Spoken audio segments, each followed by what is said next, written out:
Шаһардағы 130 жылдық тарихы бар саябақ тазартылды. Таза Қазақстан акциясы аясында мамыр саябағындағы шөптер орылып, шашылған қоқыстар жиналды.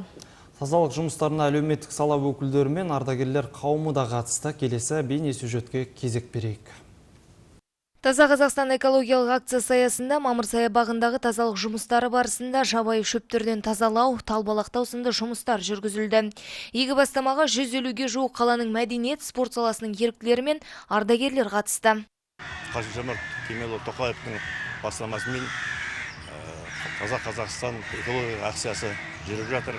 Соның аясында жасыл өлке, жасыл қала, жасыл аула деген сияқты акцияларда жалғасын табуда.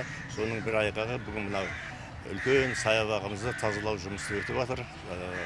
Бүгінгі жұмысқа біздің мына жастармен бірге біздің ардагерлер, мемлекеттік қызметкерлер бәрімен бірге ортақтасып осы үлкен саябағымызды тазалап жатырмыз.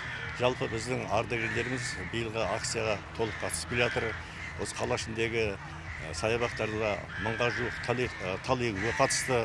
Қаламыздағы үлкен канал, Қарасу каналын тазалауға да қатысты. Сондай-ақ акция аясында автобус аялдамаларына әрлеу, сәндеу жұмыстары жүргізілді. Оған Жасыл ел Тараз мекемесінің жұмысшылары ұйытқы болыпты. Автобустардың қара түтініне көміліп, шаң мен күй басқан нысандар ақталып, сырланып, тазаланып қалды.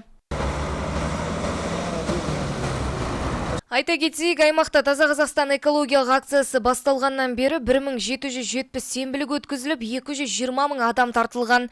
Нәтижесінде 60 тарихи мәдени ескерткіш, 143 саябақ пен сквер, 816-да 6 шақырым каналдар мен арықтар қоқыстардан тазартылған.